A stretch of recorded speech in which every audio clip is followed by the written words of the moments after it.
Reparlons d'astrologie. Je voudrais vous parler à nouveau du changement de phase. Le moment où on bascule, où il y a un renversement de situation, où on passe du yin au yang, si on veut, de l'alpha à l'oméga, du féminin au masculin.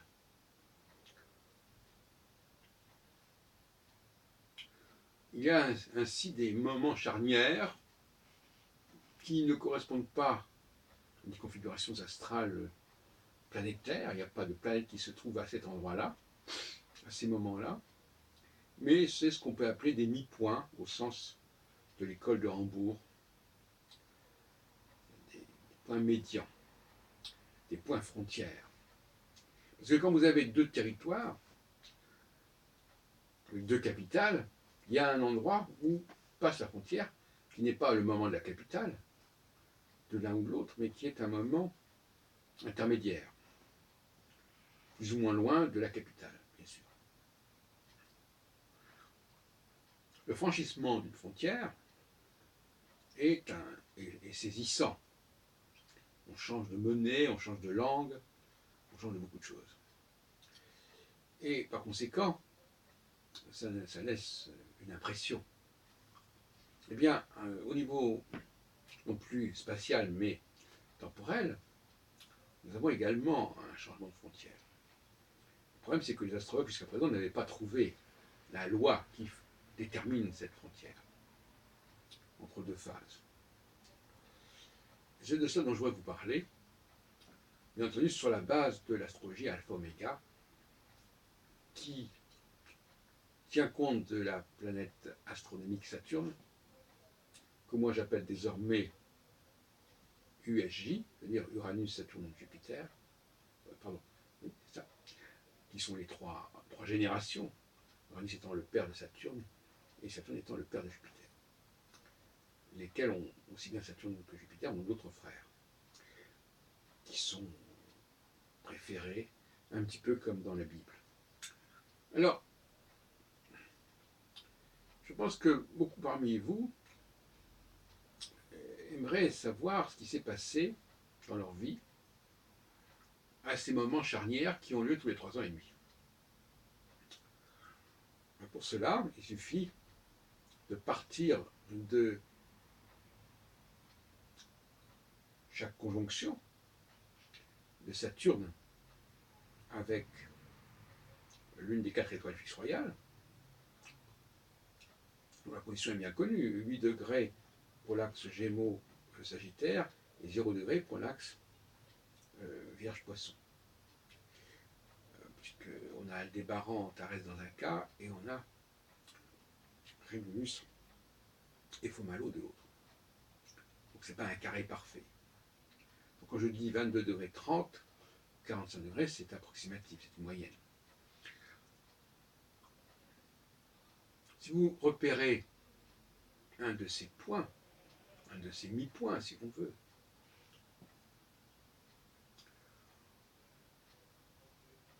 c'est un outil tout à fait intéressant au niveau de la consultation astrologique. Parce que vous allez pouvoir pointer ainsi, tous les 3 ans et demi, quand même un balisage assez fin, des moments marquants, des moments mémorables, qui ne sont pas calculés, comme vous l'aurez compris, d'après le thème natal, qui sont des phénomènes qui se produisent pour tout le monde au même moment, mais que chacun, évidemment,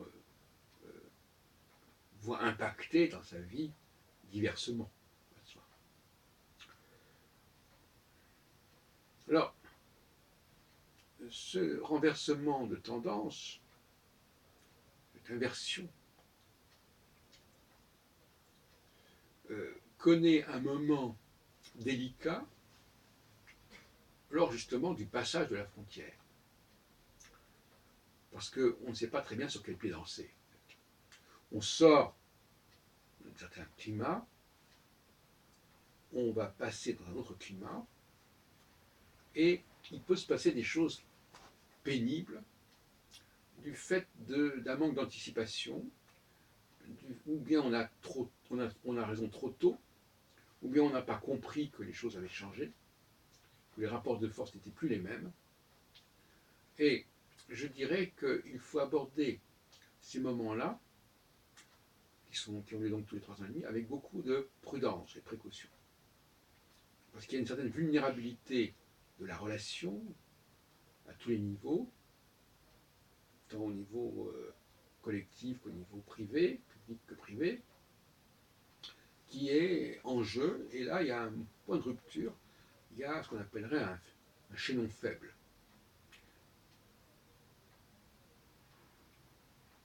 Et il est bien difficile, comment dirais-je, de gérer, de négocier ce moment de passage. Et je dirais même que sans l'astrologie que je préconise, on est forcément surpris et perturbé. On est soi-même et puis l'autre, évidemment. C'est vrai dans la vie politique, si on assimile le féminin à la foule et le masculin aux élites, et c'est vrai dans la vie privée avec la femme et l'homme. L'idée que je veux développer ce soir, cette nuit plutôt, c'est l'idée que chacun d'entre nous devons être capables de fonctionner sur des registres différents, à tour de rôle. C'est-à-dire à certains moments, nous sommes en position dominante, de dominant, à d'autres moments, nous sommes en position de dominer. Dans un couple, c'est assez clair. Donc là, ce qui peut fonctionner dans un couple à un moment donné ne pourra plus fonctionner à un autre moment parce qu'il va falloir inverser les rôles quelque part. En tout cas, il va falloir changer quelque part son comportement. Et le rythme ne sera plus donné par la même personne. Le rythme, c'est-à-dire le calendrier, l'agenda,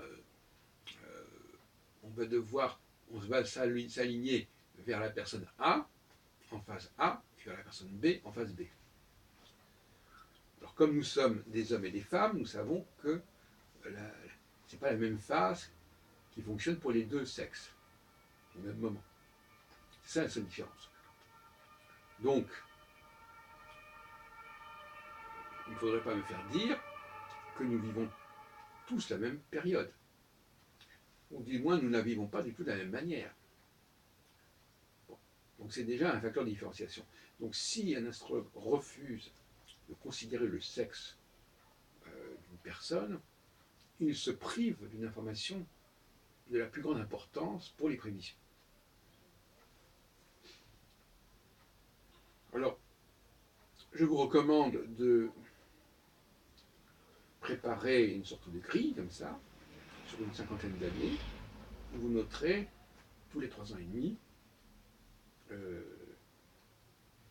les moments de basculement. Alors sur 30 ans, ça fait même pas une dizaine de dates. C'est pas mal. Enfin, c'est pas difficile à préparer, d'autant plus qu'une fois que vous avez fait ça, vous pouvez les utiliser en permanence et à l'infini. Donc c'est pas une astrologie. C'est un truc beaucoup plus simple que l'astrologie que pratique que monsieur un tel ou monsieur un tel, ça va de soi. Alors, actuellement, puisque nous sommes dans une période de ce genre, il faut être bien conscient du problème. Nous sommes avec un Saturne qui est à la fin du Sagittaire. Vous ajoutez 22 degrés et 8 ou 9 degrés du Sagittaire, qui est là en position d'Antares, vous arrivez à la fin du Sagittaire, à 30 degrés. Donc on est en train de passer ce cap. Ce qui veut dire qu'il faut se préparer à des changements. Soit on était dominé et on va devenir dominant, soit l'inverse. C'est vrai au niveau des rapports entre le peuple et les appareils politiques. Pendant la période alpha pendant laquelle on vient de passer pendant 3 ans et demi, c'était le peuple en quelque sorte qui avait l'autorité. On l'a vu avec les primaires, on l'a vu avec les sondages qui ont pesé lourdement. Avec le passage en phase oméga, le vote populaire n'aura pas la même signification.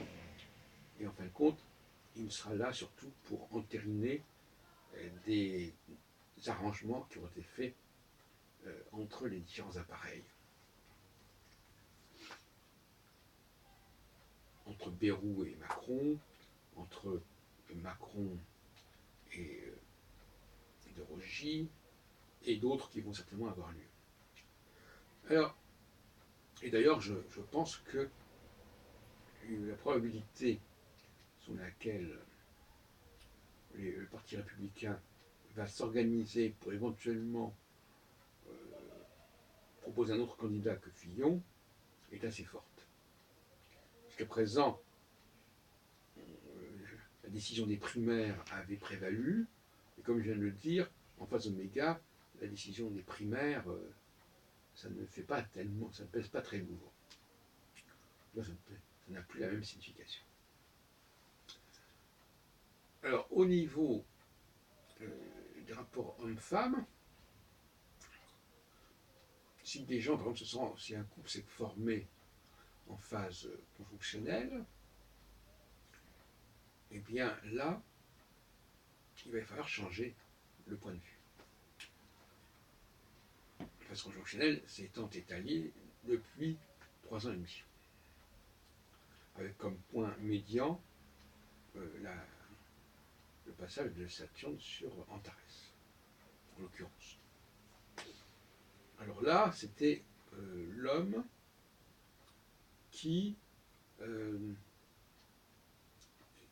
vivait au rythme de la femme, au rythme de ses intentions, de ses initiatives, de ses désirs, etc. Et la femme, en quelque sorte, prenait les décisions, prenait les responsabilités. Et avec l'entrée en phase oméga, qui produit maintenant, il va falloir que ce soit l'homme qui décide, que ce soit l'homme qui donne le ton. Alors, voilà donc des repères chronologiques. 2017, en ce moment, un mi-point, le passage de alpha vers oméga.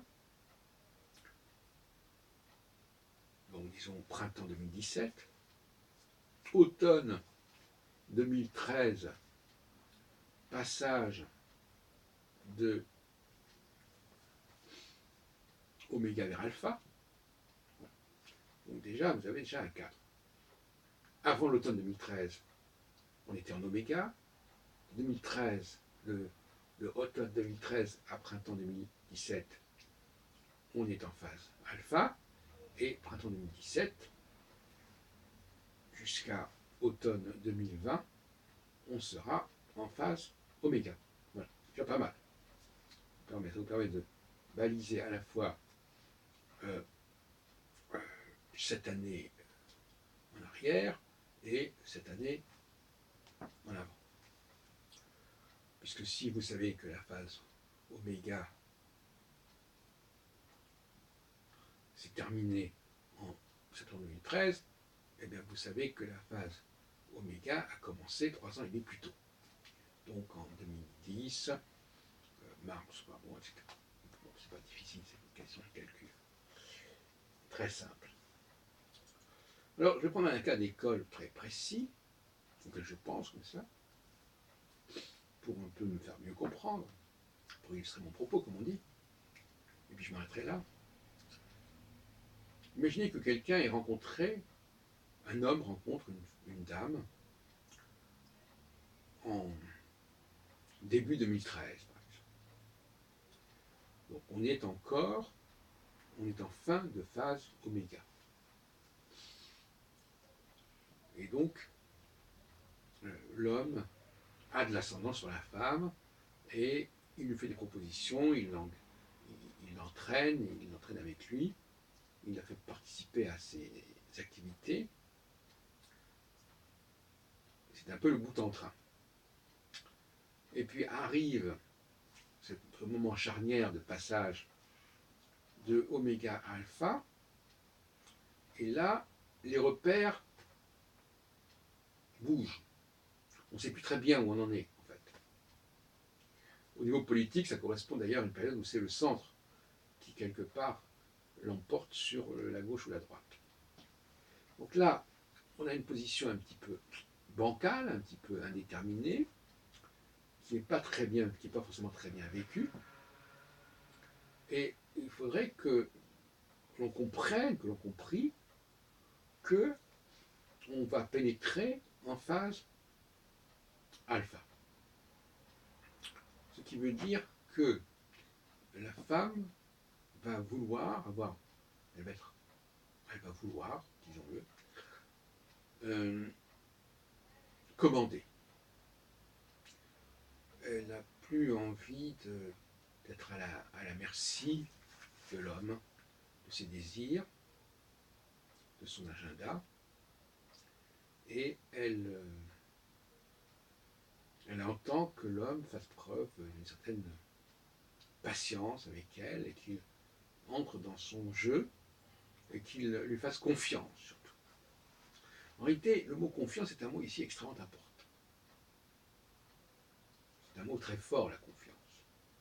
Donc, pour nous résumer, pour terminer, en phase oméga, la femme doit faire confiance, donner des preuves de confiance à l'homme, et en phase alpha, l'homme doit donner des preuves de confiance et faire confiance en la femme. Et si ce n'est pas le cas, il y a une frustration et il y a un risque d'éclatement.